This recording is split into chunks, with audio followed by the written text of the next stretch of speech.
Hey everybody, how y'all doing? Mr. iSnap Studios here. I know it's been a while, but I am back to give y'all another iSnaps interviews live. So right now I have with me the beautiful Kiki Mone. How you doing? How are you?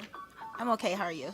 I am doing fantastic. Now, why don't you tell us about yourself? Who are you? Let us know who you are. Hi, my name is Kiki Mone, and I am a local Detroit artist. I am a singer slash songwriter, and I am lead vocalist for the BCP, which is called the Brick City Players, and I am a singer in the band Just Us Jazz and R&B. So, why don't you tell us what got you into music? What got you into your artistry? I come from humble beginnings. I suffered a lot, did a lot of things in my life, but I say about 7 years ago, I was homeless, and I began to use that as a platform to write. And as I began to write, I focused on the reality of my environment and things around me, and so I used that to kind of like turn my lemons into lemonade. And I began writing music, and it happened so weird. It was like one day I was just putting down, almost like writing a poem, and then it just got longer and longer. And then all of a sudden I said, okay, well, I could take this and put it over here and this, put it over there, and it just turned into a song. And I went into the studio and I did the song. With a man that runs 313 Frequency Radio. They call him Joey Papa Joe. And when we did that, it just kind of took off. So the first song I ever wrote was called Love is on the Rise. And so that was my first EP. So I had 3 other songs with that song, but that's the one that took off. And we put it on YouTube, and the rest is history. Okay, and we all understand where humble beginnings come from because everybody has a beginning. Everybody has I'm going through this, but I'm going to use this as my motivation to get to where I want to go. Yeah, that's exactly what happened. I started dealing with the NSO, which is called a Neighborhood Service Organization. And at the time, I was staying down on Martin Luther King and 3rd. And they brought in another singer, a world-renowned singer. Her name is Mary McBride. And she was looking for someone to travel with her in her band, to sing in the band. And I tried out, and she really liked me. So later, I say about a day or two later, she invited me to the NSO Bell building where I was her VIP guest. And I didn't have a computer at the time because she was like, email me, and I was like feeling kind of like disheartened and stuff. My feelings was hurt because I didn't have a computer. But then I said, I'm not gonna let that stop me. God has got something for me. I'm gonna keep moving. So after writing Love is on the Rise, I also wrote another song called Addiction, because one of the reasons why I became homeless, it wasn't so much that I was strung out on heroin or crack or anything. I actually had a problem with drinking and smoking weed. So I joined NA, and after I joined NA, they motivated me to write that song Addiction, which speaks about the horrors of addiction and what, as a female, what you go through in your addiction, and how to come out of that addiction shiny. Yeah.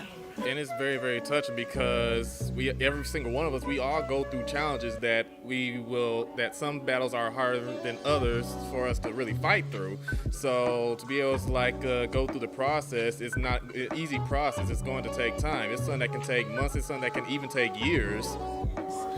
For me, because I was so tired, of going through the same program over and over and over. I was just ready. I was broken, and I was ready to get my life together. So that's what helped me. And then it healed me also in certain areas emotionally. And then after that, I found out I had cancer. So it was like after the homelessness, and then after the addiction, then cancer came.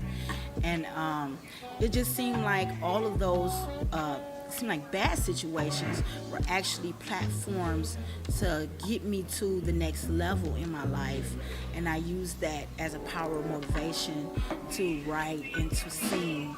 Yeah, so shortly after the writing, that's when I really started singing. So, yeah. Wow, that's amazing. And to see you standing strong, looking powerful, looking beautiful right now, that is, man, nobody can really know your story until you tell it. Yeah, I felt motivated to tell my story because there are a lot of women who suffer from breast cancer, addiction. I have actually had some friends also who have had issues with sex trafficking where they were caught up in that. I do have a friend right now. I'm not going to say their name, but it's hurtful to watch because you want to try and save the person, but there's really nothing you can do. You gotta have to allow them to go through that cycle. But that all of that was just motivation, strength and power. I can understand with all this is going on between you and everyone that you know. That pretty much was like the underlying factor to motivate you to create addiction. Is that right? Yes, that's exactly right. Addiction was like one of my babies. If you notice, like if anyone listens to my music, I write about scenarios, but I also, within those scenarios, write about the reality of my surroundings or myself, mostly myself, because it's encouraging for me to write and then sit back and go back and read what I've written and then think and ponder about how far God brought me, from this point to that point to that point. And I would like for my listeners to also be able to do that, listen to my music and then hopefully they can apply it to some situation in their life and say, wow, look at how far God brought me, So I do feel like this interview was very important because every star, nobody's perfect, you know what I'm saying? And what motivates me is sometimes pain, sometimes suffering, and sometimes joy, So I just want to keep making good music and keep bringing the issues of life to my fans, giving them something to feed off of, that will motivate them to do great things in life. Exactly, and that's powerful. The more you be able to tell your story, the more you actually will be able to make an impact and be able to touch those who are more likely going through the same things but probably don't have the courage or the strength to really speak on those. Yeah, a lot of people would like to hide. Like I know like some people, when they come into a lot of money or something, they hide their past or they don't want anybody to bring up their past. It doesn't bother me for people to bring up on past because I'm human, and I would like for other people to understand that we are all human. We are not superheroes, but we can be in our own minds, in our own, genre. But hey, I have made mistakes in my life, but I have pulled out of those mistakes and turned that into something greater and something better for my life, And so that's the hope that I would like to give young girls and young men, that anything's possible. Just believe. When God, the Spirit, when the universe makes a way, it makes a way in the most unexpected way possible. I've had some really unexpected things happen to me. Like I've actually had sang in front of a crowd and then someone would just come out the crowd and say, hey, I would like for you to do this festival with me, or I would like for you to sing here or sing there. And just when you think it's going to end, it just starts revving up again. And there's one thing I really love to do, and I want to be known for it, is telling people that I'm the conductor of the train. So before I start a show, I always say, are y'all ready to get on this train, right? And so people like, yeah, are y'all ready to get on this train? And then I'd be like, well, I will be the conductor, Mm-hmm. So that is just something that I just love to say because now that I'm having this interview, people will understand why I'm saying that. Exactly. And speaking of trains, I'm pretty sure that there's a train that we should all hop on board next month. Why don't you tell us about that? Next month, we will be at Nandy's Knowledge Cafe. That's me and the BCP. That will be the middle of next month. I will be putting the date or posting the date on Instagram and Facebook, and also on my page, Kiki Mone Detroit. And so you guys come on down to Nandy's and enjoy some really good food and hang out with a very special lady, and you will enjoy her because she always makes everybody feel at home in her place, in her venue. Is there anything that you would like to say, anything you want to say to the audience to give them encouragement, somebody who might want to pursue music or somebody who are looking for the strength and courage to be able to pull through their challenges? Is there anything you want to say motivating to them? Never give up. Never. Never, ever, ever give up. There will be times when you might feel discouraged and even broken. Use that hurt, use that pain to just continue moving forward, with your dreams, because God is going to open a door for you. He opened the door for me. He's opened the door for a lot of other people, and I know that He will open the door for you. All right. So, yeah, you heard it here, folks. Be on the lookout. I will definitely show on out to the next month's event because I got to see this. I got to see the magic might help. I need to hop on this train, too, while we're talking.